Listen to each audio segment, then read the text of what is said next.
Good morning, students. On the behalf of Sri Sivsha College, I am Ami Sangvi, warmly welcomes all of you. The department is management, class is BBA semester 6, subject is financial institutions and markets. Let's start today's session.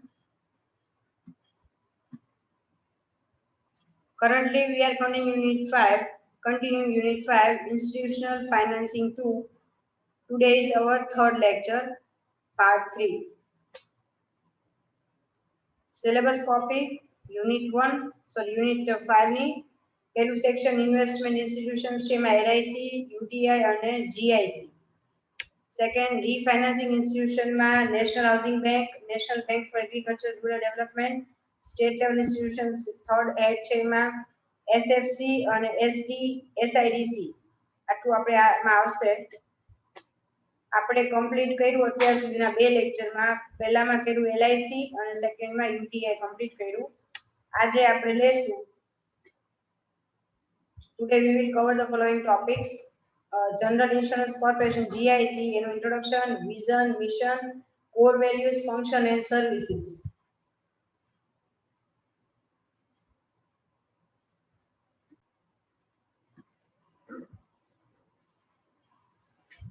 As a reference book, we are using C. Jonas and Company's textbook, page number 118, topic number 3, General Insurance Corporation GIC. Introduction A. The entire general insurance business in India was nationalized by General Insurance Business Act 1972, GIBNA.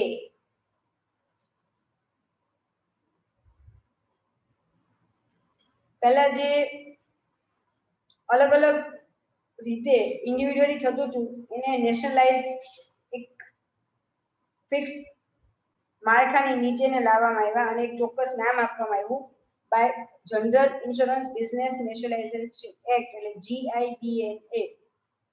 The government of India GOI through nationalization took over the shares of 55 Indian insurance companies and undertaking of 52 insurers carrying on general insurance business. આ વસ્તુ જ્યારે અમલમાં આવી ત્યારે 52 જેટલા ભારતીય insurance કંપનીઓ હતી અને 55 જેટલી હતી અને એમાંથી 52 જે ઇન્સ્યોરર હતા એ લોકોને આ બિઝનેસની નીચે એમને લઈ લીધા. ટોટલ 55 ઇન્સ્યોરન્સ કંપની હતી અને આ જે ટોટલ 107 ઇન્સ્યોરન્સ ઇન્સ્યોરર હતા બંનેનો ટોટલ કરીએ તો were amalgamated and grouped into 4 categories which are mentioned below. આને આપણે 4 કેટેગરીમાં ડિવાઇડ કરી નાખી. GIC was formed in pursuance of section 9 subsection 1 of GIBNA. It was incorporated on 22nd November 1972 under the Companies Act 1956 as a private company limited by share. એટલે અહીંયા એક એને અલગ અસ્તિત્વ વ્યક્તિત્વ આપવામાં આવ્યું પ્રાઇવેટ કંપની તરીકેનું. લિમિટેડ કંપની હતી અને 22 નવેમ્બર 1972 માં એની સ્થાપના થઈ.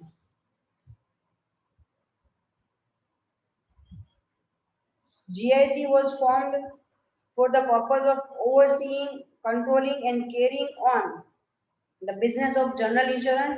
As soon as GIC was formed, Government of India transferred all these shares it held of the general insurance companies to GIC. Simultaneously, the nationalized undertakings were transferred to Indian insurance companies after a process of merger among Indian insurance companies. 4 companies were left as fully owned subsidiary companies of GIC. એટલે બધી જ આ જે છે એ લોકોને merge કરવામાં આવી એક હેડ નીચે અને મેઇન નામ આપ્યું GIC અને એની નીચે 4 સબસિડિયરી કંપની બનાવવામાં આવી. પહેલી કંપની છે એ છે નેશનલ ઇન્સ્યોરન્સ કંપની લિમિટેડ, બીજું છે New India Insurance Company Limited, third છે the Oriental Insurance Company Limited અને ફોર્થ છે United India Insurance Company Limited. આ 4 સબસિડિયરી કંપની તરીકે ડિવાઇડ કરવામાં આવ્યા. The next major change took place on 19th April 2000 when the Insurance Regulatory and Development Authority Act 1999 IRDAA came into existence. This act also introduced amendment in GIBNA, GIBNA પણ કહી શકાય ને ટૂંકમાં, and the Insurance Act 1938. એમાં changes પણ કરવામાં આવ્યા. An amendment of to GIBNA removed the special freedom privilege of GIC and its subsidiaries carrying on general insurance in India. અને અમેન્ડમેન્ટમાં સુધારા વધારા તરીકે જે એને સ્પેશિયલ ફ્રીડમ અને પ્રિવિલેજ મળતા હતા, રાઇટ્સ મળતા હતા, એ રિમૂવ કરવામાં આવ્યા. Before establishing of this act, GIC and its subsidiaries had almost a monopoly in the market. અને આ ચારે પહેલા તો જેટલી માર્કેટમાં એક્ઝિસ્ટિંગ કંપનીઝ હતી એને મર્જ કરી નાખી અને હવે આખી ઓલ ઓવર ઇન્ડિયામાં માર્કેટમાં ચાર જ કંપની અને મેઇન જીઆઈસી રહી એટલે એની મોનોપોલી ક્રિએટ થઈ ગઈ. The act changed the existing setup and made the general insurance market open and liberal. અને પછી આ જે એ લોકોની મોનોપોલી હતી એને બ્રેક કરવા માટે એને જનરલ કરવામાં આવ્યું. In November 2000, GIC was re-notified as the Indian reinsurer and through administrative instructions, its supervisory role over the 4 subsidiaries was ended.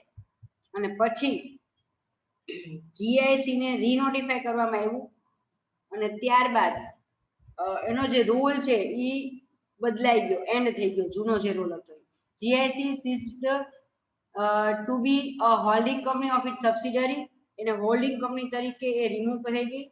Ownership of the 4 earlier subsidiary company and also for the GIC was vested with the government of India. અને પછી GIC ની માલિકી અને એની 4 subsidiary કંપનીની માલિકી બધી જ વસ્તુ ગવર્નમેન્ટ ઓફ ઇન્ડિયાએ પોતાના હસ્તગત લઈ લીધી. When compared with the life insurance, general insurance market is smaller in India.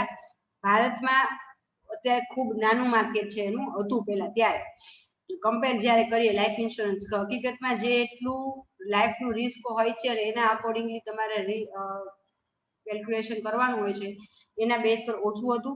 This signifies plenty of scope for development of general insurance business in our country. અને શરૂઆતમાં જેનું મતલબ લોકો બહુ ઓછા ઇન્સ્યોરન્સ લેતા હતા અને એના લીધે ખ્યાલ આવ્યો કે જો awareness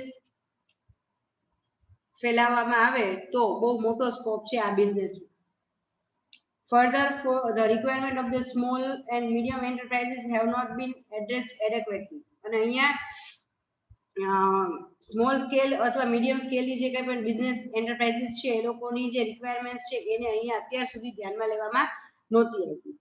Thus, the new entities should target this segment to expand the market. અને આ જે માર્કેટ હતું જે હજી ડેવલપ્ડ નહોતું, જ્યાં હજી ગ્રોથના ચાન્સીસ હતા એના પર હવે ફોકસ કરવામાં આવ્યું. Most of the general insurance purchases in our country are driven by mandatory requirements. એટલે અહીંયા નોર્મલી ઇન્સ્યોરન્સ છે એ મેન્ડેટરી રિક્વાયરમેન્ટ્સ હોય એનું લેવામાં આવે છે જનરલી, જે ખરેખર ખૂબ જરૂરી હોય. For instance, initially in case of motor insurance, only third party insurance were bought instead of comprehensive coverage. એટલે આખે આખા સપોઝ એક્ઝામ્પલ આપીએ તો મોટરનો ઇન્સ્યોરન્સ જ્યારે આપણે કારનો લેતા હોય તો એની અંદર આખે આખો કોમ્પ્રિહેન્સિવ કવરેજ મતલબ એમાં બધું આવી જાય, કાર પણ આવી જાય, વ્યક્તિ ઓનર પોતે પણ આવી જાય, થર્ડ પાર્ટી પણ આવી જાય. એ ત્રણેયને ઇન્સ્યોરન્સ લેવાના બદલે અત્યારે લોકો માત્ર થર્ડ પાર્ટી ઇન્સ્યોરન્સ જ વીમો લેતા હતા, આખે આખું કોમ્પ્રિહેન્સિવ કવરેજ લેતા નહોતા. It is now that the whole package is being bought. અને હવે એવી ઓફર આપવામાં આવે છે કે તમે થર્ડ પાર્ટી લો એના કરતા બહુ ઓછા એડિશન સાથે તમે આખે આખું કવરેજ લઈ શકો. Again, in case of house insurance, people do not buy because of the fear of wealth being washed. હાઉસનો વીમો લોકો નહોતા લેતા, ઘરનો વીમો. શું કારણ કે આજ તમે ઘરનો વીમો લો તો તમારે એની પ્રોપર્ટી દેખાડવી પડે અને એ પ્રોપર્ટી જ્યાંથી દેખાડો તો ઇન્કમ ટેક્સમાં એ વસ્તુ કન્સિડર થાય. People do not buy of the fear wealth being washed. There is also lack of awareness on the part of consumer regarding the benefits of medical insurance as well.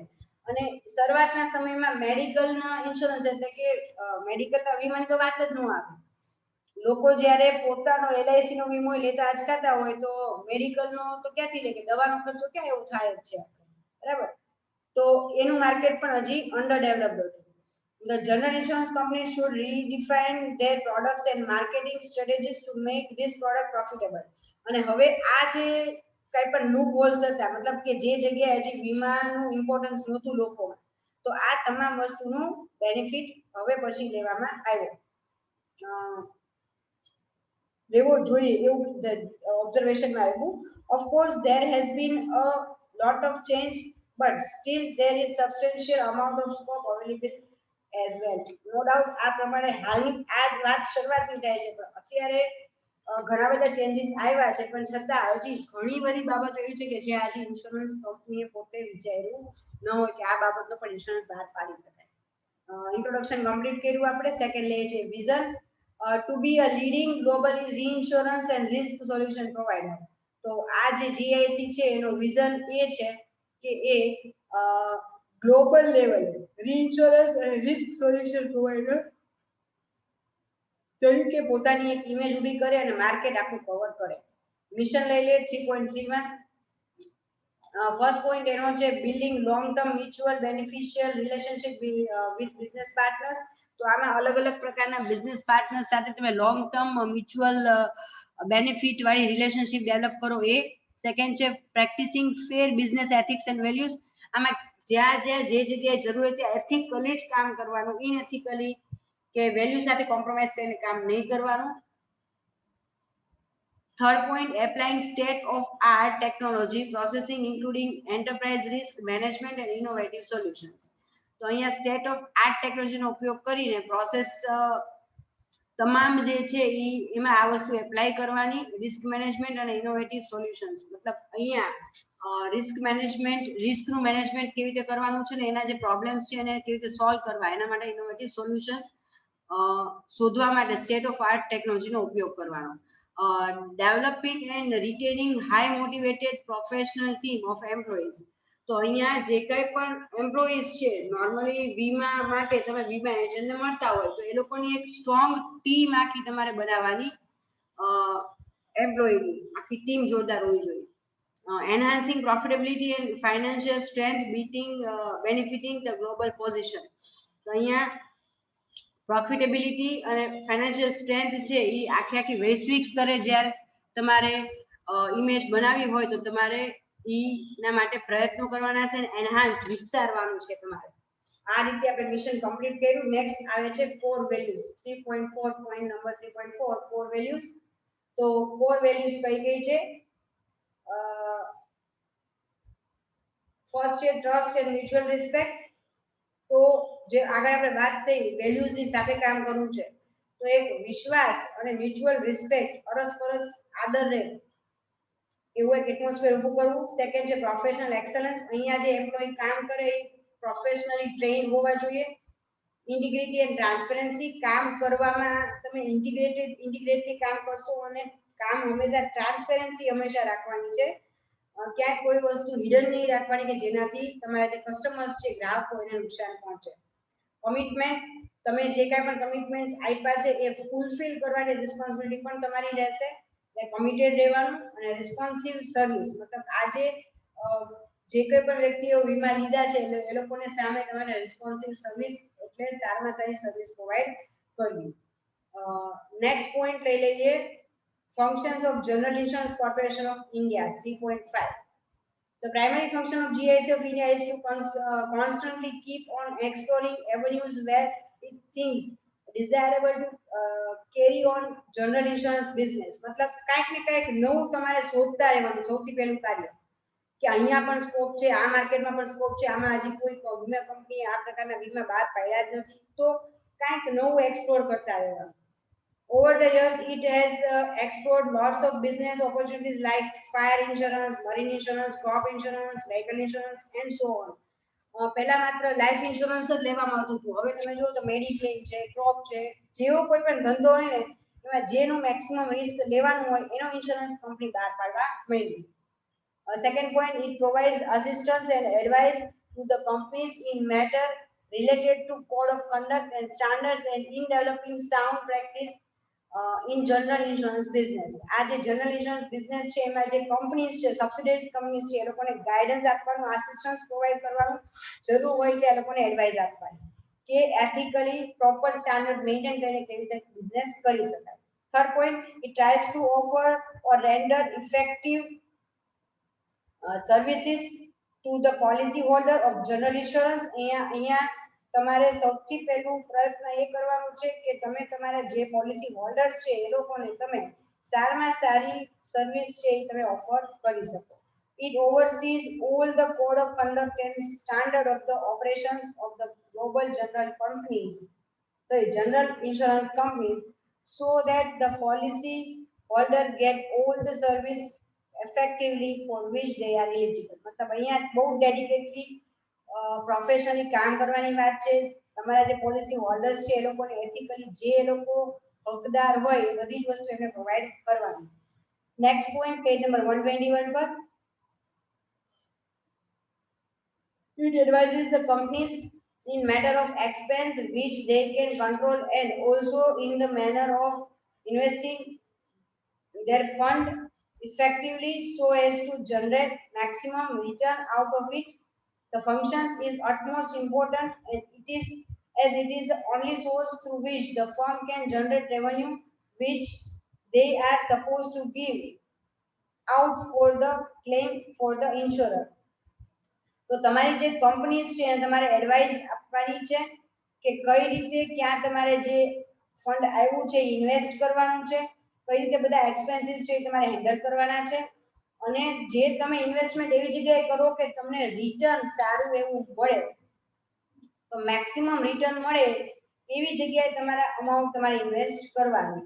તો આ ખૂબ મહત્વની બાબત છે. આજે લોકો વીમા પ્રીમિયમ ભરે છે તો વીમા પ્રીમિયમની અમાઉન્ટ છે એ વીમા કંપની વાળા ક્યાંક બીજે ઇન્વેસ્ટ કરતા હોય છે અને એ ઇન્વેસ્ટમાંથી એમને જે રિટર્ન મળે એમાંથી એ લોકો જે તે લોકોને વીમાની અમાઉન્ટ આપતા હોય છે. તો તમારે વીમાની પ્રીમિયમની અમાઉન્ટ બહુ ઓછી હોય છે, જ્યારે વીમાની અમાઉન્ટ બહુ મોટી હોય, તો એવા ટાઈમે તમારું કેલ્ક્યુલેશન સેટિંગ ઇન્વેસ્ટમેન્ટ એવું હોવું જોઈએ કે જ્યારે કોઈ વ્યક્તિ ક્લેમ કરે તો ભલે એની પ્રીમિયમની અમાઉન્ટ ઓછી હોય પણ ક્લેમની અમાઉન્ટ વધારે હોય તો કંપનીને પ્રોબ્લેમ થાય નહીં. Next and last point, it promotes a healthy competition among the various companies in order to benefit the customer, policy holder and also ensure effective service, thereby encouraging innovation in the industry. કાંઈક ને કાંઈક નવી વસ્તુ નવી service એ લોકો લાવતા રહે છે અને પ્રમોટ કરે છે હેલ્ધી કોમ્પિટિશનને. એટલે અહીંયા ક્યાંય કોઈની મોનોપોલી છે એ ચાલશે નહીં. માર્કેટમાં જેટલી પણ કંપનીઓ છે કે જે જનરલ ઇન્સ્યોરન્સ તમને પ્રોવાઈડ ફેસિલિટી કરે છે તો એની અંદર બધાને સરખો ઇક્વલ ઓપોર્ચ્યુનિટી મળે. નેક્સ્ટ પોઈન્ટ આવે છે સર્વિસીસ. સર્વિસીસના અહીંયા 5 ટાઇટલ આપવામાં આવ્યા છે: marine insurance, fire insurance, vehicle insurance, crop અને હાઉસ. નામ પ્રમાણે 5 પોઈન્ટ છે, આપણે જોઈ લઈએ. પહેલું છે મરીન ઇન્સ્યોરન્સ. તો marine insurance being a branch of general insurance, સૌથી પહેલા જીઆઈસી ની બ્રાન્ચ છે, બરાબર. It's provide to ship It is provided to ships, boat and cargo which are transported across the border. આપણે જે મરીન એરિયા આપણો 3/4 portion છે ભારતનો, ઓલમોસ્ટ 3/4 ભાગ છે એની બોર્ડર છે એ દરિયાઈ સીમા છે. તો એક જગ્યાએથી બીજી જગ્યાએ ટ્રાન્સપોર્ટેશન માટે આ બહુ સારો એક વે છે કે જેનાથી તમે માલની હેરફેર કરી શકો છો. તો ટ્રાન્સપોર્ટેશન માટે જે કંઈ પણ કરીએ છીએ એના માટે શિપ આવે, વાહન આવે, બોટ્સ આવે, કાર્ગો આવે, મોટા મોટા જહાજો આવે, આ તમામ ને મરીન ઇન્સ્યોરન્સની નીચે કવર કરવામાં આવે છે અને એના વીમા લેવામાં આવે છે. તમે નેક્સ્ટ પોઈન્ટ આવે છે ફાયર ઇન્સ્યોરન્સ. આજે કોઈ કંપની જે બિઝનેસ મોટા મોટા બિઝનેસ હાઉસીસ હોય તો એ લોકોના વેરહાઉસ હોય, મોટા મોટું ઇન્વેસ્ટમેન્ટ રો મટીરિયલમાં કર્યું હોય તો अलग अलग प्रकारना fire insurance.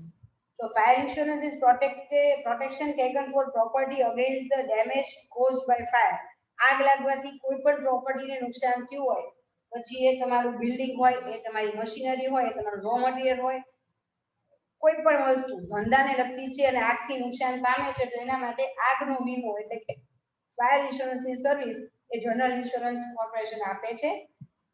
The policy may cover cost of replacement, repair of reconstruction of property in case of fire. અને આની અંદર તમારે રિપ્લેસમેન્ટ અથવા રિપેર અથવા રિકન્સ્ટ્રક્શન ની જે કોસ્ટ આવે એને પણ કવર કરવામાં આવે છે. થર્ડ પોઈન્ટ વેહિકલ ઇન્સ્યોરન્સ, વાહનનો વીમો. તમારે કોઈ પણ પ્રકારના વેહિકલ હોય તો તમે એનો ઇન્સ્યોરન્સ લઈ શકો છો. Also popularly known as the auto insurance as is an insurance taken for cars, મતલબ કોઈ પણ પ્રકારના વેહિકલ, એમાં ગાડી પણ આવી જાય, ટુ વ્હીલર પણ આવી જાય, ટ્રક પણ આવી જાય, એટસેટ્રા તમામ પ્રકારના. The policy provides protection to the owner against any loss suffered due to accident or any other physical damage which occurs on the road or while driving. મતલબ તમે ઓન રોડ કે drive કરતા હોય ત્યારે તમારા વેહિકલને કોઈ નુકસાન થાય તો એના માટે કંપનીને તમે ક્લેમ કરી શકો છો, એ તમને વીમાની સગવડતા આપે છે.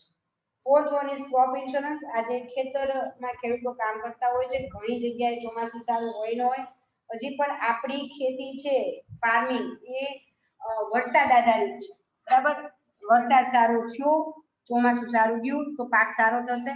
ક્યારેક અતિવૃષ્ટિ થઈ જાય છે, ઇટ મીન્સ કે જ્યારે જોઈએ એના કરતા વધુ વરસાદ આવે તો પણ પાકને નુકસાન થાય, ઓછો આવે તો પણ પાકને નુકસાન થાય. તો આ રીતે પાકનો વીમો લેવામાં આવે એને કહેવાય છે crop insurance. Crop insurance is generally taken by farmers or agricultures to get protection against the either loss of crop due to natural disaster or loss due to unstable market pricing of the agriculture commodities. એટલે natural ડિઝાસ્ટરમાં મેં તમને કીધું કે અતિવૃષ્ટિ કે અનાવૃષ્ટિ, કા ઓછો વરસાદ હોય કે વધુ વરસાદ, અને એ સિવાય એગ્રીકલ્ચર કોમોડિટી છે એ જે માર્કેટ પ્રાઇસ હોય એ જો સ્ટેબલ ન રહેતી હોય તો એની સામે પણ વીમો લેવામાં આવે છે. ફિફ્થ અને last one, house insurance, also known as a home owner's insurance, is an insurance taken by owner of the house for his or her house property which provides protection against any accident and that happens in the house or home in which he or she lives in or owns. મતલબ અહીંયા કોઈ વ્યક્તિ એમાં male female કોઈ પણ હોઈ શકે, એ રહેતા હોય તો અથવા એમનું પોતાની માલિકીનો હોય, રહેતા ન હોય, ભાડે આપ્યું કોઈ પણ રીતે એમાં નામની ઘરની પ્રોપર્ટી છે, મિલકત ઘરની, તો એનો વીમો અલગથી લેવામાં આવે છે. તો એ કોઈ પણ રીતે એને નુકસાન પહોંચે તો એ વીમા કંપની એમાં દેખાય લખેલું હોય કે આટલી આટલી પ્રકારનું નુકસાન પહોંચે તો અમે વીમો એને સામે કવર આપીએ છીએ. તો એ પ્રમાણે લોકો કવર પ્રોવાઈડ કરે છે, ઇન્સ્યોરન્સ કવર. આ સાથે આપણે આ જનરલ ઇન્સ્યોરન્સ કંપનીનો ટોપિક પૂરો કર્યો. આઈ હોપ કે તમને સમજાણું હશે. ફરી મળીશું નેક્સ્ટ સેશનમાં નવા ટોપિક સાથે. ત્યાં સુધી have a great day. Please stay safe, stay at home.